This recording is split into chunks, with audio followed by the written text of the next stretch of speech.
My name is Gilani. I'm the founder and chairman of Gilani Disabilities and Gilani Engineering in Australia. I'm also a VSCCS certifier, government certified for Australian government. The VSCCS stands for the Vehicle Safety and Compliance Scheme. Now what does that really stand for? That means that we inspect vehicles, we determine if vehicles are safe and legal to be on our roads or not. That is my job. That is what I do. Now why is that so important? That we determine vehicles to make sure they are safe, to inspect them, to have the right inspection system in place. Now having that kind of knowledge, having that kind of experience in assessing vehicles, now coming to Dubai wanted to become the most accessible city in the world. How did we do? I would say Dubai did amazing. Out of the infrastructure point of view, there is not many bridges that have stairs that you don't have an elevator in conjunction to it.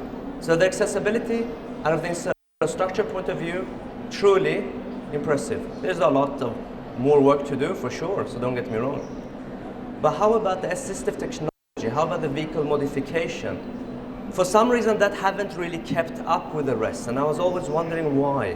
When I first came to Dubai a few years back, and looking around, I was not as impressed with assistive technology, with vehicles, with the wheelchair accessible taxis, and I was always wondering why. How come? Because our rulers and our leaders, they have the right intention, they have the vision, they have the goal, they have the drive, they want to do it, they want to make it happen. We have the support of our government, we have all the support we need, so why? Why did we fall behind in that aspect? Well, I was listening to His Excellency Khalfan Belhoul, CEO of the Future Foundation. And when I was listening to him, it came clear to me, the penny dropped. It needs to be all done in stages. We first need the right policies from the government to be put in place, and then everything else will fall accordingly as a domino effect. So as His Excellency was saying, you need the right infrastructure. You need to put the right policies in place at the highest level. Once that is done, it will create the right soil, the right foundation, and the companies like Gilani Mobility and the others will follow. So we are now working on a roadmap to success to make this happen. We are creating a collaboration where we can make sure that people of determination can be comfortable accessing the latest technology from around the world.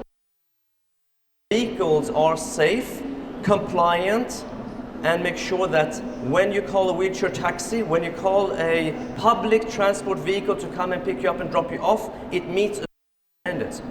Now how can that all happen? Well, the government body will set the policy.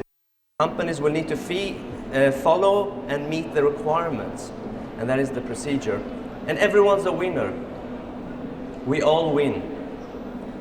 The government is a winner because they are gonna make sure that when our tourists, our beloved families and friends arrive in UAE, they're gonna be picked up and have access to the right vehicles, accessible public transport. Determination. The main focus are the winners here. As the policies are in place, they will be picked up by vehicles that comply to internationally high set standards. The vehicles are safe, they are being tested and approved, which is very important. The companies have guidelines on how to make all of this happen as well. So we all become winners. So as you see, it all follows the simple steps. Now, is there a lot of work that needs to be done? Yes. Do we need to reinvent the wheel? No. A lot of these things have already been done in the rest of the world. It's already been done. It's been done in Europe. It's been done in Australia. I've been operating my business in Australia for over a decade. It's all been done there. In 2000, Olympic Games in Sydney sparked off the Australian government to send out a message and to request all taxi operators, we need more wheelchair accessible vehicles on the road. These vehicles need to be ready for the Olympic Games. This was 23 years ago. All the companies followed. The taxi operators quickly went to find out how they can make that happen. Olympic Games occurred and there was a lot of wheelchair accessible vehicles on the road. 2014, the Australian government realized that there is a lot of vehicles on the road that are not really satisfying the market. Someone is complaining, I did have this situation when I got into my taxi, the roof was too low, the vehicle was this, the vehicle was like that, so the government adapted the requirements. Now they implemented the PRISM. The PRISM is referred to as a wheelchair accessible taxi space standard, which means they just looked at the average person in a wheelchair. Some people are shorter, some people are taller. If I book a taxi, no matter if I'm short or tall, I will jump into the taxi. But if I'm in a wheelchair, I need to make sure I have the right space. I need to make sure I have the right clearance. I shouldn't have to call and request and inform them I am this size or that size. No. So the government of Australia determined that 99% of the population in wheelchair will be comfortable if the vehicle meets certain requirements. 1.5 meter in height, 1.3 meter in length, and 0.8 meter in width. Cover 98 or 99% of the population in wheelchairs. This became for public transport. Did that work out well? Yes. How did they implement it? Did they affect the market? Did they affect their environment? No. They worked out a way where it can be done without any damage. As of this year, all new vehicles need to comply to the new standards. The old vehicles can maintain and continue to operate on the road for as long as they are allowed to be on the road. 5 years. A wheelchair accessible vehicle in Australia have a lifespan of 5 years. After the 5 years is done, the vehicle is too old to continue on the road. So they gave the companies notice, they gave them plenty of time to make sure all the new vehicles you put on the road meet the standards. This is very important. This is very, very important. This is how it can be done. Now, why am I mentioning Australia? Because that's where my experience comes from. But why is it so important to mention examples like this? Because we do not need to reinvent the wheel. We can look at what has been done in the rest of the world, learn from their mistakes. Some ways they implemented was maybe not the way, it caused some hiccups in the way it was implemented. We can learn from the rest of the world, right? No need to reinvent the wheel. We can do it better. Because they already gone through the hassle, they've gone through the headache, they've gone through the suffering. We can simply look at that, a buffet of options already been done. Pick and choose the best and do it better. We can together make it even better here. We can pioneer the future. So this is what it's all about. We can do it all together. Now, vehicle modification and access solution, assistive technology, that's one aspect to it. Now, also mention something else very important to all of you, and that is how is assistive technology really prescribed in this region? Again, example from Australia. We utilized occupational therapists that prescribes the right assistive technology solution. Me as a mechanical engineer, I'm not fit to recommend the right seating solution, not to recommend the right sling or hoist. This is the job of a healthcare professional.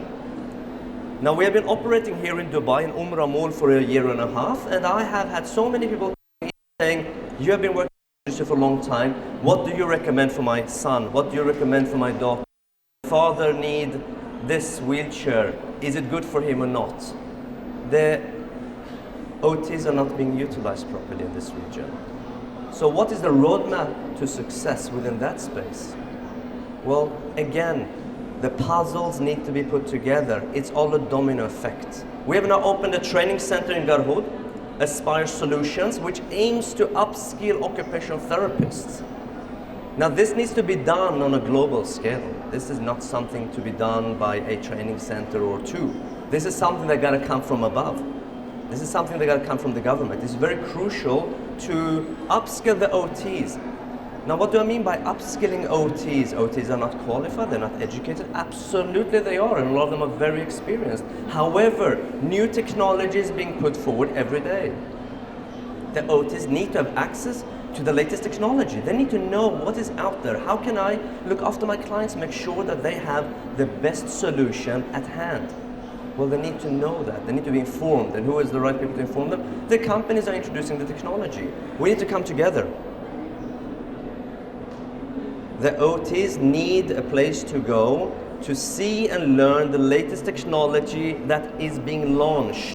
They need to know how to then recommend or to determine if this wheelchair, electric wheelchair, transfer solution, cushion, ceiling hoist, vehicle modification is suitable for this individual. They can only do so if they know how to access the latest technology and know how to determine if it's suitable. This is also crucial. So we are trying to push this forward by providing a few puzzles to make this happen. All we can do is allow the OTs to have access to our technology through our centers. They can come there, they can learn, they can touch the cushioning, understand the pros and cons, because it's so much better to prevent pressure soreness than to try to attend to it once it's too late. It's painful and it's expensive.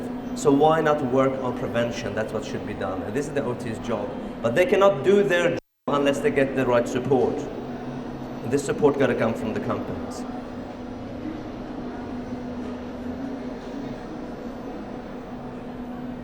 Now I've been working in this space for over 18 years now.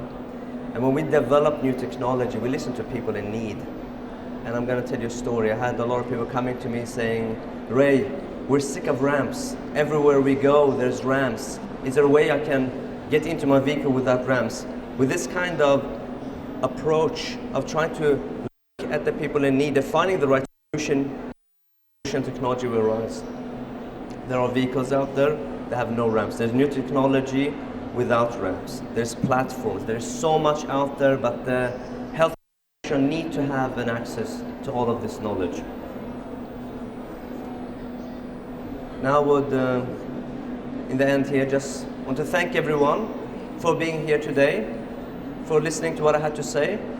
I hope to reach out to the right people to join my venture in making sure that UAE become pioneers and leaders in assistive technology, leading the way of how we meet our families, but also our visitors internationally. As they arrive and they have seen higher standards from the rest of the world, they arrive here just as impressed they are with everything else that UAE have done. Let's make sure we are as impressive in assistive technology, public transport, and everything else that we do. Thank you.